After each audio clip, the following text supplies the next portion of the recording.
यदि आपका भी प्रश्न है कि कैसे करें जीके की तैयारी, प्रॉब्लम है, जीके याद नहीं होता, टेंशन होती है, तो सबसे पहले मैं आपको बताऊंगा कि देखो जो पॉइंट मैं लिख कर लाया हूँ, सबसे पहले मैं उन्हें बताऊंगा कि जीके की तैयारी कैसे करना है, ठीक है। फिर आगे मैं अपने हिसाब से बताऊंगा कि जीके की तैयारी कैसे करनी है। जैसे मानो किसी व्यक्ति को प्रॉब्लम है, वो जीके रटता है बट याद नहीं होता, फिर क्या करे वो, उसका एग्जाम नजदीक हो, फिर क्या करे। तो इसके लिए मैं आपको बता दूं, सबसे पहले उस परीक्षा का जीके सिलेबस अच्छी तरह समझे, ठीक है। एक पॉइंट है, इसको मैं लिख कर लाया हूँ, यदि आपको अच्छा लगा है तो कमेंट में जरूर बताना। क्या ये बात सच है कि सबसे पहले इस परीक्षा का जीके सिलेबस अच्छी तरह समझे। यदि आपने सिलेबस समझ लिया, तो सिलेबस समझने के बाद फर्स्ट टॉपिक उठाइए। जैसे ही आपने फर्स्ट टॉपिक उठाया, उसको समझिए, पढ़िए, कुछ टाइम बाद उसकी रिवीजन कीजिए, 1-2 घंटे बाद इसकी रिवीजन कीजिए सोते टाइम। जब आप सो रहे होते हैं, सोने से 1 घंटे पहले इसकी रिवीजन कर लीजिए, ठीक है। अभी मैं कुछ पॉइंट बता रहा हूँ, फिर अपने में खुद बताऊंगा कि जीके कैसे रखनी है, ठीक है। तो अभी इनको समझ लीजिए, फिर मैं बताऊंगा। सामान्य जीके क्या है? तो सामान्य जीके में इतिहास होता है, हिस्ट्री होता है, ज्योग्राफी होता है, पॉलिटी होता है, इकोनॉमी होता है, साइंस होती है, करंट अफेयर, स्टैटिक जीके आदि शामिल होते हैं, ठीक है। बट हमको याद कुछ नहीं होता है, ठीक है। हमको याद कुछ नहीं होता है, बस पढ़ते सब कुछ है। यही प्रॉब्लम है ना आपकी। यदि यही प्रॉब्लम है तो रुक जाइए इसी वीडियो पर, इसी वीडियो पर रुक जाइए आप। विषयों को विभाजित करना है, ठीक है। तो इसका मतलब क्या है, विषयों को विभाजित करना? सबसे पहले आपको कोई एक विषय चुनना है, ठीक है। कोई एक विषय चुनना है, ठीक है। चाहे वो साइंस हो, फिर चाहे मैथ हो, चाहे स्टैटिक जीके हो, चाहे जीके हो, कोई भी हो, लेकिन हम यहाँ पर जीके की बात कर रहे हैं, ठीक है। इन सबको साइड में रख दीजिए, जीके याद नहीं होता ना। स्टैटिक जीके, राष्ट्रपिता, झंडा, नदियां, पर्वत, प्रथम व्यक्ति, महत्वपूर्ण दिन आदि, यही आता है ना स्टैटिक जीके में। राष्ट्रपिता, झंडे, नदियां, पर्वत, प्रथम व्यक्ति, महत्वपूर्ण दिन, मेला, महोत्सव, यही आता है ना। फिर किस बात, तो सब कुछ याद होगा। मैं बताऊंगा कैसे याद करना है। अभी तो मैं केवल तुमको एक पॉइंट दिखा रहा हूँ। करंट अफेयर 6 से 8 महीने की करंट अफेयर पे फोकस करें। जहाँ पर 6 से 8 लिखा है, यहाँ पर हमको एक बार इसका करंट अफेयर पूरा करना है और कर लेंगे हम, ठीक है।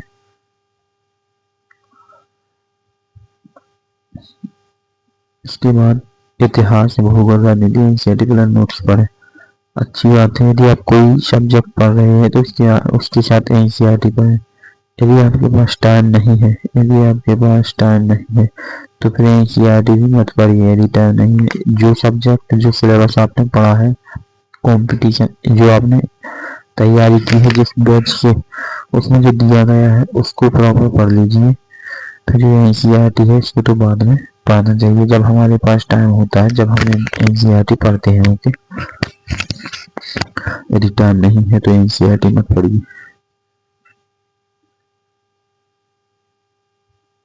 यहाँ पर हम बात करेंगे बायोलॉजी, फिजिक्स, केमिस्ट्री के बेसिक फैक्ट्स याद रखना चाहिए। तो बेसिक फैक्ट का मतलब होता है जो हमें लगता है कि एग्जाम में नहीं आएगा लेकिन वो आ जाता है। और बेसिक फैक्ट हमेशा शॉर्ट होते हैं। देखो बेसिक फैक्ट हमेशा शॉर्ट होते हैं, उनके लिए एक अलग से डायरी बना लें, ठीक है। अलग से डायरी बना लें बेसिक फैक्ट के लिए, ओके। अभी सुनते जाना, फिर मैं बताऊंगा कैसे याद करना है जीके। डेली रूटीन बनाए अपना, ठीक है। पढ़ने का यदि जिसका डेली का रूटीन है, चाहे 1 घंटा पढ़ो, चाहे 2 घंटा पढ़ो, चाहे 3 घंटा पढ़ो, चाहे 5 घंटा, चाहे 8 घंटा, लेकिन डेली पढ़ना चाहिए। सुबह 30 मिनट करंट अफेयर पढ़ें, नोट्स बनाएं, ठीक है। तो यदि आप नोट्स नहीं बनाते हैं तो मत बनाइए, बट पढ़िए जरूर। हाई रिलेटेड स्टैटिक टॉपिक राजधानी गांधी में स्वतंत्रता आंदोलन इन्हें पढ़ना चाहिए, ठीक है। तो स्टैटिक डेली पढ़ने से क्या है कि स्टैटिक तो पूछता ही, और स्टैटिक हमको जरूरी नहीं है। हर दिन, हर तीसरे दिन में वो मॉक टेस्ट जरूर दें। मॉक टेस्ट देने से पता चलता है आप कितने पानी में हैं और कितने पानी से बाहर हैं, ठीक है। विश्वसनीय स्रोत से पढ़ाई करें। विश्वसनीय स्रोत का मतलब है आपको पता होना चाहिए कि इस किताब से या इस बैच से क्वेश्चन आते हैं या नहीं। अंदरूनी पढ़ाई करने के क्या फायदा। लूसेंट जीके स्टैटिक जीके के लिए सबसे अच्छा, तो लूसेंट यहाँ पर बताएगा, बट लूसेंट से अच्छा है आपका बैच, ठीक है। लूसेंट से अच्छा हम अपना बैच मानते हैं, जो आपने बैच कोई परचेस किया है उसी से पढ़ो। कोई अच्छी मंथली करंट अफेयर की पीडीएफ, तो पीडीएफ ले सकते हैं आप, ठीक है, क्योंकि पीडीएफ मंथली पढ़ेंगे तो वो वीडियो से अच्छा पीडीएफ होता है। देखो करंट अफेयर के लिए वीडियो से अच्छा क्या होता है, पीडीएफ होगा, पीडीएफ अच्छा होता है। जैसे vision IAS current affair cloud या फिर कहीं से भी आप पढ़ सकते हैं। हाँ मेरी क्लासेस से भी पढ़ सकते हैं, मैं भी करंट अफेयर की क्लास लेता हूँ, ठीक है।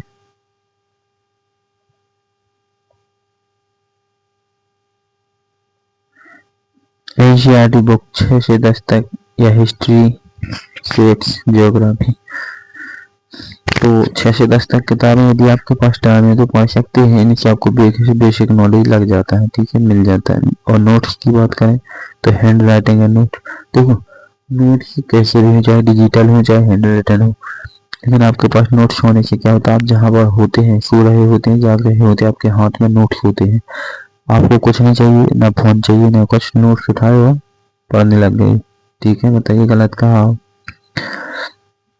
छोटे छोटे पॉइंट्स में डेली नोट्स तैयार करें, ठीक है, छोटे छोटे पॉइंट्स में डेली नोट्स तैयार करें। डेली नोट्स तैयार करने के लिए कोई भूलता नहीं है, ओके। वीकली रिवीजन करना जरूरी है। 6 दिन सब कुछ पढ़ लिया, 6 दिन सब कुछ लिख लिया, पढ़ लिया, और 7वें दिन रिवीजन कर लिया करें। प्रैक्टिस और रिवीजन करें। प्रैक्टिस क्या है, यदि आप एक क्वेश्चन की, ये क्वेश्चन है मानो, इसकी आप प्रैक्टिस करते हैं, ठीक है, इसकी प्रैक्टिस करते हैं, एक बार भूलेगा, 2 बार भूलेगा, तीसरी बार कंप्लीट हो जाएगा, ठीक है।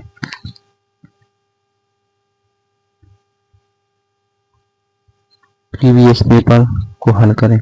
यदि कोई पुराना पेपर है आपके पास, कोई पुराना पेपर है और उसको सॉल्व करो, यदि वो सॉल्व होता है और फिर वो क्वेश्चन आपके एग्जाम में आते हैं, यदि 2 सॉल्व हो गया तो पेपर एग्जाम में भी सॉल्व हो जाएंगे, ऐसा होता है, ठीक है।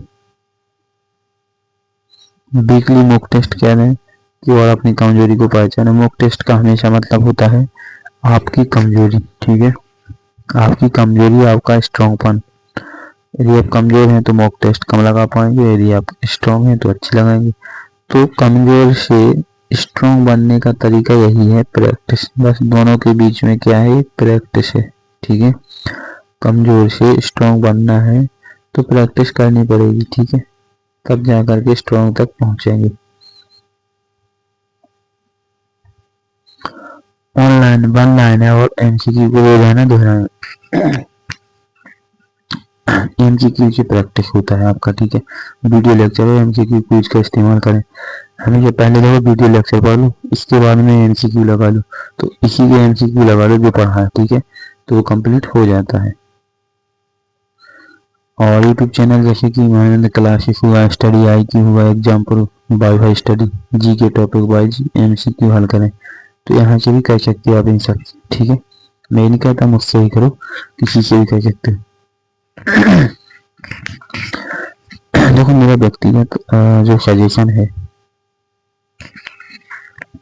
वो ये है कि यदि आपको जीएस में प्रॉब्लम है तो सबसे पहले जिस सब्जेक्ट में प्रॉब्लम है वो सब्जेक्ट उठाइए, उसमें से एक टॉपिक उठाइए, एक टॉपिक को रगड़ दीजिए, ठीक है, एक टॉपिक को अच्छे से रगड़ दीजिए, अच्छे से पढ़ लीजिए, फिर उसकी एमसीक्यू लगा लीजिए। किसी भी यूट्यूब पर जाकर, किसी भी एप्लीकेशन पर जाकर एमसीक्यू लगा लीजिए। आपसे उस सब्जेक्ट में आपने 1 घंटे पढ़ा, 1 घंटे में कितने एमसीक्यू लग रहे हैं, यदि आपके उस टॉपिक के पूरे एमसीक्यू हल होते हैं तो आपकी तैयारी सटीक है, और यदि नहीं होते हैं तो आपको मेहनत करनी पड़ेगी। कोई शॉर्ट फार्मूला नहीं है, देखो मैं फिर भी कहूँगा कोई शॉर्ट फार्मूला नहीं है, आपको मेहनत करनी ही पड़ेगी। तो सबसे पहले आप क्या करिए, एक टॉपिक उठाइए, उस टॉपिक को रटिए, एक बार रटिए, फिर एमसीक्यू लगाइए, नहीं लगेंगे दोबारा आइए, उस वीडियो को फिर से पढ़िए, फिर से रटिए और फिर जा करके एमसीक्यू लगाइए। ऐसा 2 या 3 या 4 बार करना है आपको, और सब कुछ रट जाएगा, ठीक है।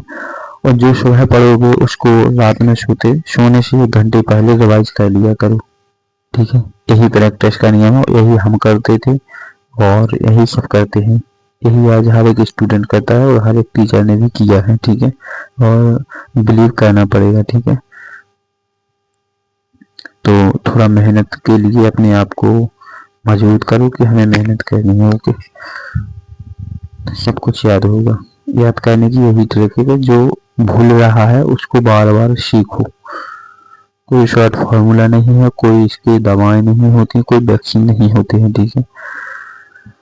और यदि प्रॉब्लम है तो आप यहाँ पर आ जाइए। इस बैच में क्या है, एमटीएस के लिए जो विद्यार्थी एमटीएस के लिए पढ़ना चाहते हैं और प्रॉब्लम है तो इसमें जीव विज्ञान में पढ़ाऊंगा, ठीक है।